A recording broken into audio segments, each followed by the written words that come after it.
जय हिंद दोस्तों। दोस्तों लास्ट वीडियो में हमने अपना फ़्लो थ्रो पाइप जो था वो कंप्लीट कर लिया था। ठीक है, फ़्लो थ्रो पाइप में हमने देखा था कि बर्नौली इक्वेशन जब अप्लाई करेंगे तो हम उसमें अपने लॉसेस काउंट करके चलेंगे। और हमने उसमें दो तरीके के लॉसेस अपने देखे थे, मेजर लॉसेस और माइनर लॉसेस। जहाँ पे मेजर लॉसेस बहुत इंपॉर्टेंट रोल अपना प्ले करते हैं, वहाँ पे साइफन भी हमने देखा था, वाटर हैमरिंग भी देखा था, हार्डी क्रॉस मेथड भी अपना देखा था।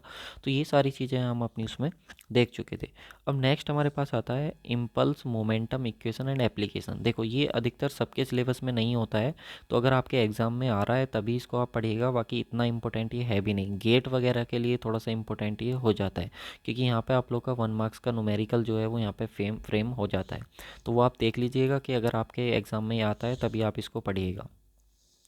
नेक्स्ट हम बात करें मोमेंटम होता क्या है, तो देखिए मोमेंटम होता है आप लोग का mass into velocity. P is equal to हम लिखते हैं मास इंटू वेलोसिटी। मोमेंटम होता है मास किलोग्राम वेलोसिटी मीटर पर सेकेंड। ठीक है, तो किलोग्राम मीटर पर सेकेंड जो होता है हमारे पास, ये हमारे पास मोमेंटम आ जाता है। अब rate of change of momentum जो होता है वो इक्वल होता है फोर्स के। अगर आपको याद हो न्यूटन्स का सेकेंड लॉ, तो न्यूटन्स के सेकेंड लॉ के अकॉर्डिंग जो rate of change of momentum होता था वो इक्वल होता था फोर्स के।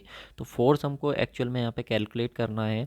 तो यहाँ पे जब फोर्स देखोगे तो D P over D T हो गया, पी की वैल्यू कितनी है, एम इंटू वी है। तो यहाँ से जब आप इसको लोगे, जब सोल्व करोगे, तो देखिए हमें मास इंटू वेलोसिटी अपॉन टी, तो मास इन वेलोसिटी अपॉन ए जो हो जाता है वो तो एक्सेलरेशन हो जाता है, जो कि फोर्स हो जाता।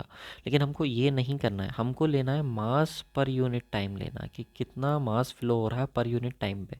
तो वो मास पर यूनिट टाइम जो हो जाता है हमारा, उसको हम बोल देते हैं मास फ्लो रेट। इस टर्म को याद रखना है बस, क्या हो जाता है मास फ्लो रेट, जो कि एम डॉट से हमने इसको रिप्रेजेंट करा है। यूनिट क्या हो जाएगी, किलोग्राम पर सेकेंड। किलोग्राम पर सेकंड इसकी यूनिट हो जाएगी कि पर सेकंड कितने किलोग्राम मास हमारा फ्लूइड फ्लो कर रहा है।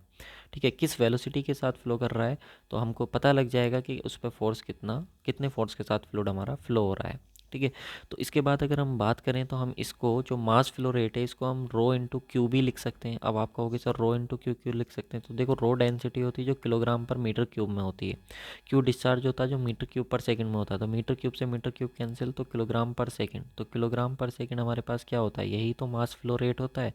तो एम डॉट को हम क्या कह देंगे, मास फ्लो रेट कह देंगे। तो इसका मतलब फोर्स जो हो जाएगा वो कितना हो जाएगा, M dot multiply by B. ठीक है, ये हमारे पास फोर्स हो जाएगा।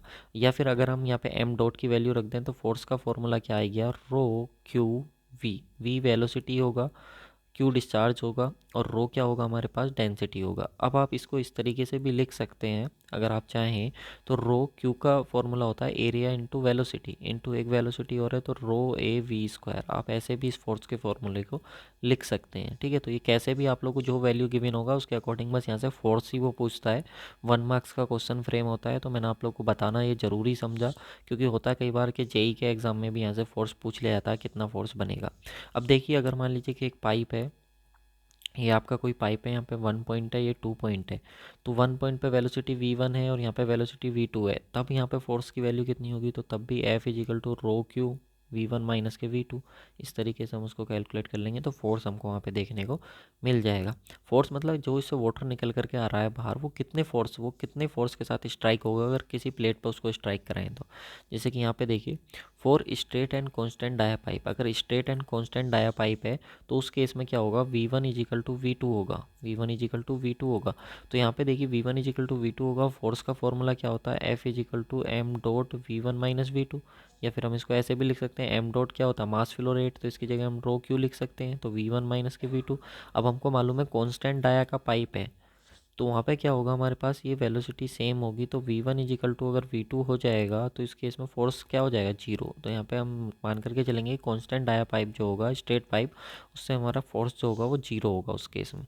अगर मान लो कि हमारा टेपर पाइप है, सपोज हो सकता है कि पाइप हमारा कैसा हो, टेपर पाइप हो, तो अगर टेपर पाइप होगा तो कुछ इस तरीके की कंडीशन होगी, ये सेक्शन 1 है, ये सेक्शन 2 है, तो वहाँ पे फोर्स हम वही निकालेंगे, रो क्यू वी वन माइनस के रो क्यू v2। या ऐसे भी लिख सकते हैं, फोर्स रो क्यू बाहर ले लो, v1 माइनस के v2। तो वही फॉर्मूला हमारा फोर्स का घूम फिर के आ रहा है जो मैंने आपको स्टार्टिंग में बताया था। बस आपको ध्यान रखना है कि यहाँ पे देखिए कांस्टेंट डाया नहीं है इसका, तो इसलिए वेलोसिटी सेक्शन ए पर कुछ और होगी और वेलोसिटी सेक्शन 2 पर कुछ और होगी। इसी तरीके से आता है हमारा force on the fixed plate by jet. अब देखिए ये हमारे पास क्या है, कोई भी एक पाइप था जो कि एक नोज़ल टाइप का पाइप था, इससे जो वाटर निकल करके आएगा वो एक जेट बना लेता है, एक फिक्स जेट बना लेता है। तो वो जेट जो है यहाँ पे जब स्ट्राइक होगा इस प्लेट पर, जो कि एक फिक्स्ड प्लेट है, कैसी प्लेट है, फिक्स्ड प्लेट है, तो ये जो जेट होगा वो कितना फोर्स अप्लाई करेगा, इस फोर्स की अगर वैल्यू हमको निकालनी है तो वही अपना फॉर्मूला होगा F is equal to rho Q into V. अब क्यू की वैल्यू कितनी होती है, एरिया इंटू वेलोसिटी, क्यू यहाँ से निकल के आ रहा है ना, तो एरिया इंटू वेलोसिटी, तो रो ए वी स्क्वायर भी हो जाएगा, रो ए वी स्क्वायर। तो इस तरीके से आप कर सकते हैं। अगर मान लीजिए कि इसका डाया कितना है, डी है जेट का, तो एरिया कितना हो जाएगा, पाई बाई 4 डी स्क्वायर हो जाएगा। तो यहाँ से एरिया निकाल सकते हैं आप। वेलोसिटी आपको पता होगी, डेंसिटी आपको पता होगी कि किस फ्लूइड को आप इससे पास करा रहे हैं, तो आप बता सकते हो कि कितने फोर्स के साथ ये स्ट्राइक यहाँ पे करने वाला है। ठीक है, तो ये यहाँ पे आप देख लीजिए कि अगर डाया हमारे पास डी है, तो डाया अगर डी होगा सर, तो डाया डी होने की वजह से जो एरिया होगा वो पाई बाई 4 डी स्क्वायर हो जाएगा, क्योंकि वो सर्कुलर ही है। जेट कैसा है हमारे पास, सर्कुलर है। ठीक है, अगर जेट आप रेक्टेंगुलर वगैरह होगा तो उस केस में आप लोग अलग अपना उसको कर लेंगे। ठीक है, फॉर्मूला एरिया का। नेक्स्ट आता है फोर्स ऑन मूविंग प्लेट। अगर मान लीजिए कि अब ये जेट तो यहाँ से जा ही रहा था, साथ में ये प्लेट जो है वो भी मूव कर रही है, कभी इधर आ जा रही है तो कभी इधर चली जा रही है। तो मान लो यू वेलोसिटी के साथ जो है प्लेट मूव कर रही है, वी वेलोसिटी के साथ हमारा जेट आ रहा है, तो इस समय फोर्स कितना होगा, तो वही एफ इजिकल टू हमारे पास rho Q V one minus V two था।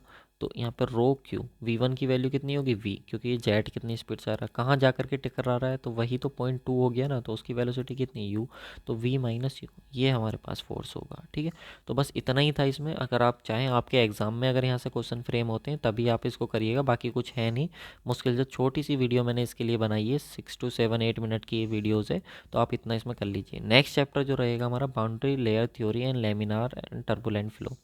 तो boundary layer theory, laminar and turbulent flow हम अपना डिस्कस करेंगे। ये कुछ एग्जाम में पूछा जाता है, जैसे कि एसएससी जेई में भी यहाँ से क्वेश्चंस फ्रेम होते हैं, लेकिन यहाँ पे हम वही क्वेश्चंस पढ़ेंगे जो डायरेक्ट फ्रेम होते हैं, बाकी डिटेल में हम नहीं जाएंगे। क्योंकि अगर गेट वगैरह में आप यहाँ से जाते हो, गेट ईएससी वगैरह में अगर आप जाते हो, तो यहाँ से कुछ न्यूमेरिकल से भी हमारे फ्रेम हो जाते हैं। ठीक है, छोटे मोटे न्यूमेरिकल।